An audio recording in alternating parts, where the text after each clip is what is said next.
Let's talk about 5 dating mistakes that many women make after they got divorced.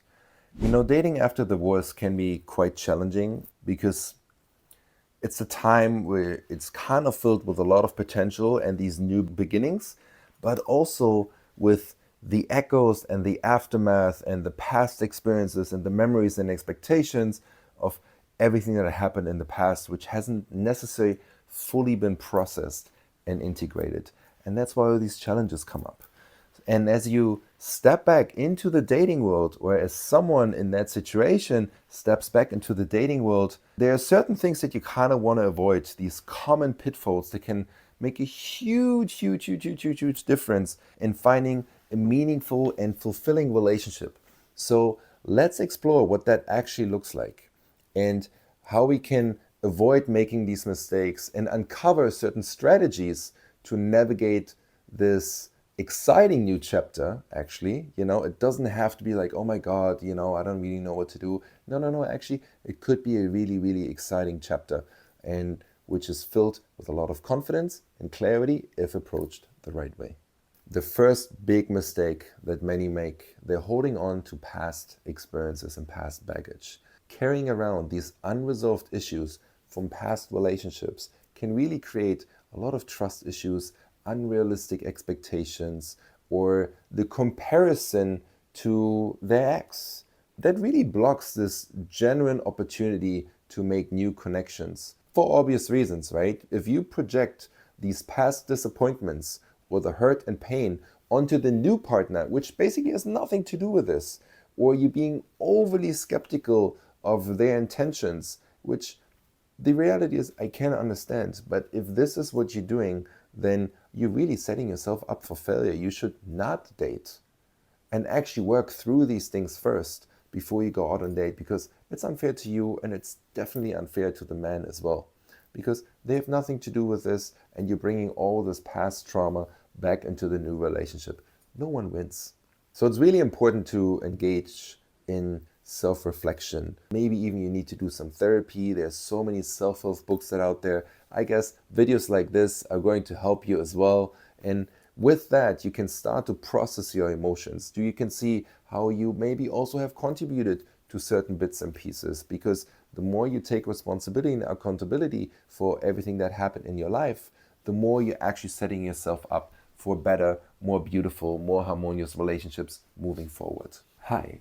Did you know there's an ancient formula that can show you exactly what you need to do in order to experience the life and the love of your dreams? I'm going to share a little secret with you, because I teach this formula to all of my private clients, and the results that they have achieved just from these insights alone is absolutely incredible. And I call it the love alignment equation. And for a very short time, I'm inviting you to participate in a free 50-minute love alignment call with me or a member of my heart-to-heart team. All you have to do is click the link in the description, and if there's a booking link with available times, then you still have a chance to reserve your spot. So act fast before I decide to close this offer again.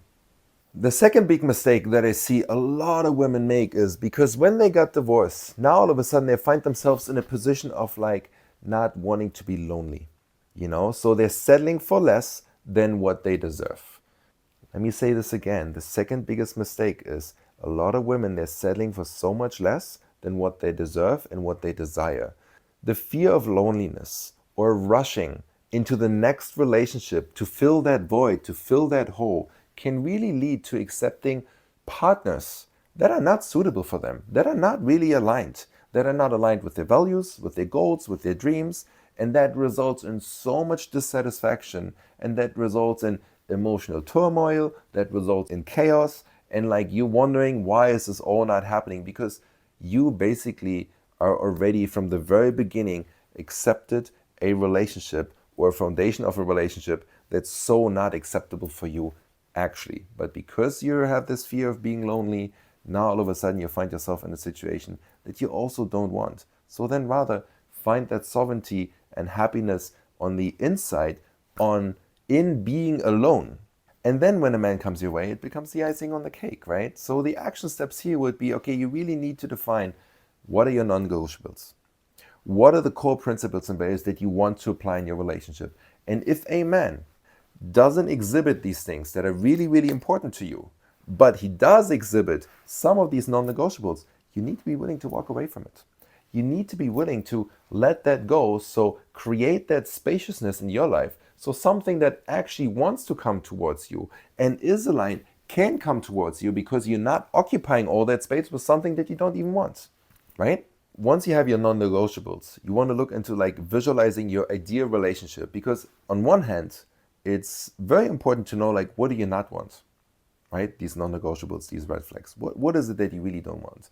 But then that doesn't mean you actually have a very clear idea of what you do want.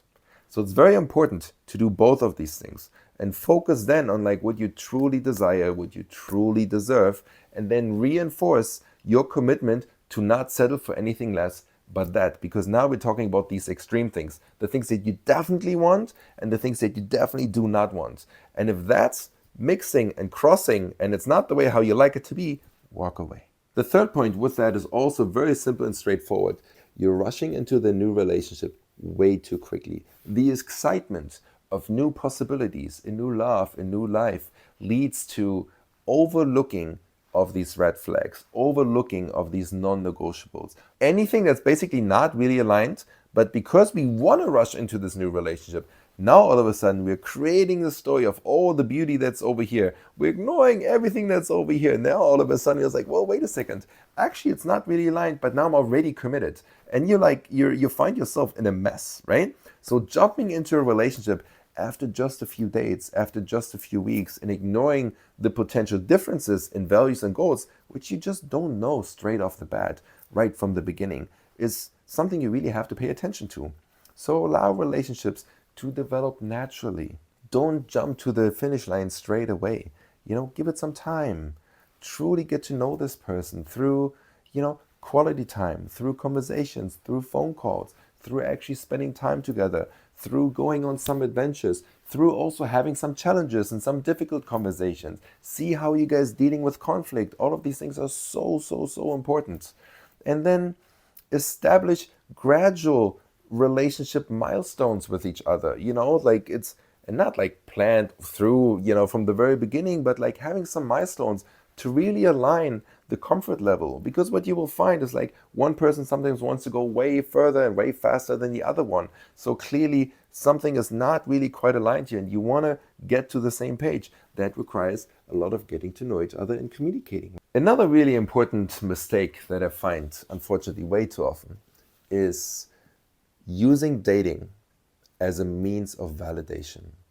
Because maybe you got divorced and maybe it wasn't really on your terms and now you're feeling quite insecure, and an easy way for you to find some new validation, some confidence, is through dating multiple men. You're getting a bunch of attention, you're getting all these things coming back into your life that makes you feel so good and so validated and valued, and that's beautiful and I understand it, but seeking external validation through dating can really lead to the dependency on others for your own self-worth and making you quite vulnerable to disappointment. Because if that person is gone all of a sudden again, you kind of have to go straight for the next one, because now all of a sudden you're so dependent on this external factor, this external source of energy that makes you feel you are enough, that makes you feel like, okay, I can feel good about myself. So we don't want to do that, right? So don't jump straight into the next thing.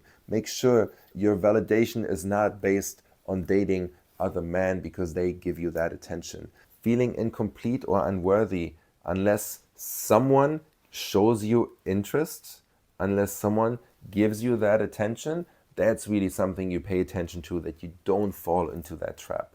So focus on self-love through activities and, boost your confidence, pursue your goals, pursue your dreams, like go after your passions, meet some new people, all of these things, like expand yourself basically. This is what I'm trying to say.